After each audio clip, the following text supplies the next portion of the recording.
आज एक बहुत बड़ा खुलासा मैं आप सबके सामने करूंगा, पर उसके पहले जो स्थिति आप सब झाबुआ ज़िले और लोकसभा में देख रहे हैं वो आपके सामने रखना चाहूँगा। अभी 2 दिन पहले मुख्यमंत्री जी यहाँ पर आए, उन्होंने सभा करी और जब वो सभा करने आए तो जो हालत पूरे झाबुआ के मार्केट की हुई, झाबुआ सिटी की हुई, आप सबने देखा। इस तरह से बैरिकेडिंग कर कर इतना ज़्यादा परेशान करा गया नागरिकों को, 4-4, 5-5 घंटे बैरिकेडिंग कर कर जिस तरह से कोई बाहर से हमला करने आ रहा, और जो व्यापारी थे उनके पेट पर तो लात मारी ही, क्योंकि शादी का समय चल रहा है। जो आदिवासी खरीदने आए थे वो भी परेशान होते रहे, और जिस तरह से हमने एक डर का माहौल देखा, शहर के लोगों ने डर का माहौल देखा कि अगर ये लोग आ गए तो क्या होगा। कई शहर वालों को बोलते हुए हमने सुना कि ऐसा लग रहा था कि जैसे सीएम साहब को जनता से बचा रहे हैं या फिर कोई डाकू से जनता को बचा रहे हैं, और इस तरह का माहौल बढ़ता चला जाएगा। पहले कभी ऐसा झाबुआ में नहीं हुआ कि सीएम आ रहा हो और जनता को इतना ज़्यादा परेशान होना पड़ रहा हो, भटकना पड़ रहा हो, और पूरे शहर में बैरिकेडिंग करने के बाद वहाँ से रैली भी नहीं निकाली। तो कहीं ना कहीं ये दिखता है कि किस तरह से तानाशाह ये बनने का प्रयास कर रहे हैं। और जब मुख्यमंत्री जी यहाँ आते हैं तो क्या कहते हैं, अरे फोकट का राशन कौन खा रहा है। अरे फोकट का राशन, मुख्यमंत्री जी को बोलने से पहले सोचना चाहिए था। फोकट का राशन, ये वो राशन है जो टैक्स की कमाई से आप लोगों ने खरीदा है। ये फोकट का राशन नहीं है, ये जनता की गाड़ी कमाई का पैसा है। और फोकट का राशन उन्होंने बोलकर क्या आदिवासियों को भिखारी कहने का प्रयास करा उनने? क्या आदिवासी कोई भिखारी है? क्या हमने कोई भीख मांगी आपसे कि आप हमको राशन दो? हमने आपसे रोजगार मांगा था कि आप हमको रोजगार दो ताकि हम नौकरी करें और खुद कमाने के लिए स्वतंत्र हों, पर आप रोजगार नहीं दे पाए, इसलिए आपको राशन बांटना पड़ रहा है। और एक और चीज मैं बता दूं, ये राशन जो है, ये कांग्रेस पार्टी ने जब फूड सिक्योरिटी एक्ट, जो खाद्य सुरक्षा अधिनियम लेकर आए थे, उसमें यह सुनिश्चित करा था कि खाद्य सामग्री पर खाने का अधिकार, जो खाद्य सामग्री है उस पर हर नागरिक का अधिकार है, कोई भूखा नहीं मरेगा, सबको खाना मिले, ये सबका मूलभूत अधिकार है।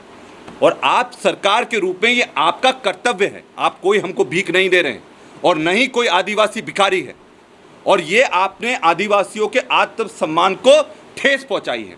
इसके लिए मुख्यमंत्री जी को माफ़ी मांगना चाहिए, पूरे समाज से माफ़ी मांगना चाहिए। और वहाँ आप हाथ हिलाकर बोल रहे हैं कि फोकट का राशन कौन खाता है, फोकट का खाना कौन खाता है। ये आप कोई जेब से नहीं दे रहे हैं। हम तो आज भी बोल रहे हैं, हमें राशन नहीं चाहिए, आप हमको रोजगार दो। आप रोजगार दे देते हैं, आप राशन बंद कर दीजिए ताकि कोई भी भूखा नहीं मरे। और जो हालत पूरे प्रदेश की 20 सालों में हुई है, सब जानते हैं। महंगाई इतनी ज़बरदस्त हो गई है, और इतनी ज़्यादा महंगाई में ऊपर से आपने जीएसटी लगा दिया है, गब्बर सिंह टैक्स। आज हर व्यक्ति जीएसटी से, जो भी अगर धंधा करना चाहता है, जीएसटी से ज़बरदस्त परेशान है।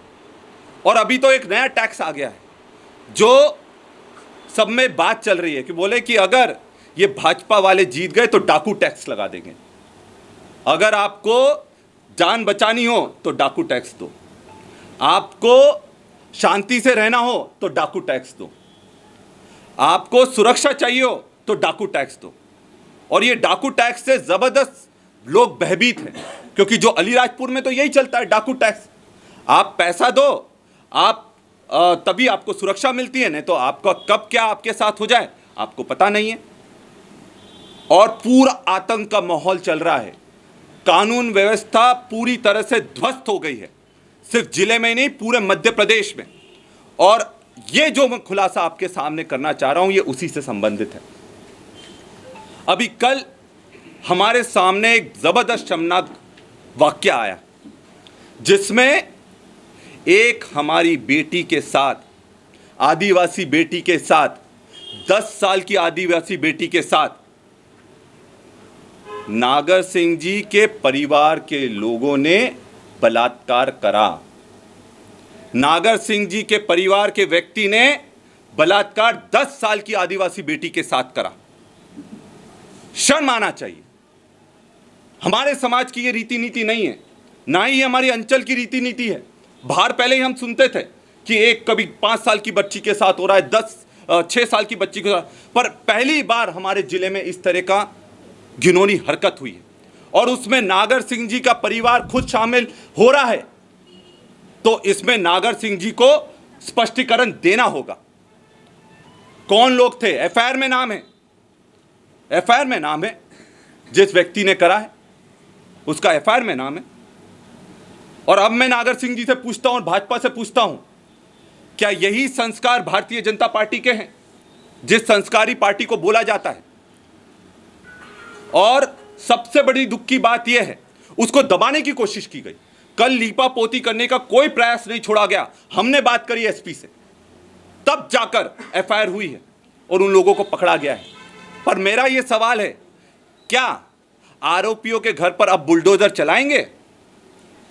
क्या नागर सिंह जी आरोपियों के घर पर अब बुलडोजर चलाएंगे क्योंकि वो रिश्तेदार हैं, या छोड़ देंगे? देखो, हम बुलडोजर चलाने के कभी पक्ष में नहीं रहते हैं, ये जंगल राज नहीं है। पर बीजेपी यही बोलती है ना, जो हो बुलडोजर चलाओ, जो हो बुलडोजर चलाओ। तो आज क्या बुलडोजर चलाने की हिम्मत रखते हैं वो बुलडोजर चलाकर दिखाएं, तब समझ में आएगा कि ये अपने परिवार वालों को नहीं बचा रहे हैं। कानून व्यवस्था किस तरह से ध्वस्त हुई है उसका दूसरा उदाहरण भी है। बड़वा में आज मैंने पेपर में पढ़ा, बड़वा में एक बच्ची ने 10वीं में पढ़ रही थी, उसने आत्मदाह कर लिया। क्यों कर लिया? क्योंकि पुलिस और शराब माफियाओं की साठगांठ के कारण उनके जो पिता थे वो पूरी तरह से बर्बाद हो गए थे। उनकी मां को पीटते थे, उनके परिवार को पीटते थे, और इन्होंने लगातार थाने में शिकायत करी। उस बच्ची ने, बड़वा की बच्ची ने, फिर भी 100 बार 100 डायल पर डायल करा है, पर कोई मदद करने नहीं आया। तो 10 साल की एक होनहार जो भविष्य बन सकता था, उसको आत्महत्या करना पड़ गई। ये पुलिस प्रशासन का और शराब माफियाओं का गठजोड़ दिखता है इस प्रदेश में। और उसके अलावा एक और बहुत बड़ी बात मैं बता रहा हूं, शिक्षा की क्या स्थिति है मध्य प्रदेश में। शिक्षा की जबरदस्त बुरी स्थिति हो गई है जिले में।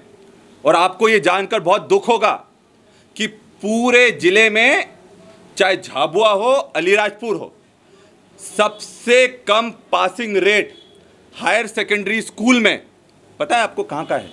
अभी जो हाई सेकेंडरी स्कूल की परीक्षाओं के परिणाम आए हैं, उसमें 12% पासिंग रेट डोबलाझिरी का है, डोबलाझिरी हाई स्कूल का है। तो आप सोचो, जो मंत्री बन गया और खुद के ही गांव से डोबलाझिरी हाई स्कूल से 12% बच्चे पास हो रहे, तो आप समझ लो वो पूरे जिले का क्या हाल करेगा। और ये भी आप लिखित में ले लो, सबसे ज्यादा बंदूकें डोबलाझिरी में है, निकाल लो रिकॉर्ड। सबसे ज्यादा बंदूकें डोबलाझिरी में है। तो ये क्या बंदूकों का राज स्थापित करना चाह रहे हैं? अगर उन्होंने, नागर सिंह जी चौहान ने, उनके परिवार, उनके लोगों ने वहां बंदूकें सबके हाथ में नहीं थमाई होती, तो शायद वो कलम उनके हाथ में होती और आज 12% लोग सिर्फ पास नहीं होते वहां पर। और इनका कभी भी उद्देश्य लोगों को पढ़ाना नहीं रहा है। एकलव्य स्कूल किसने बनाए? कांतिलाल भूरिया जी ने बनाए। हॉस्टल स्कूल किसने बनाए? कांतिलाल भूरिया जी ने बनाए। तालाब किसने बनाए? कांतिलाल भूरिया जी और कांग्रेस पार्टी ने बनाए। तो ये अंतर है बीजेपी में और कांग्रेस पार्टी में।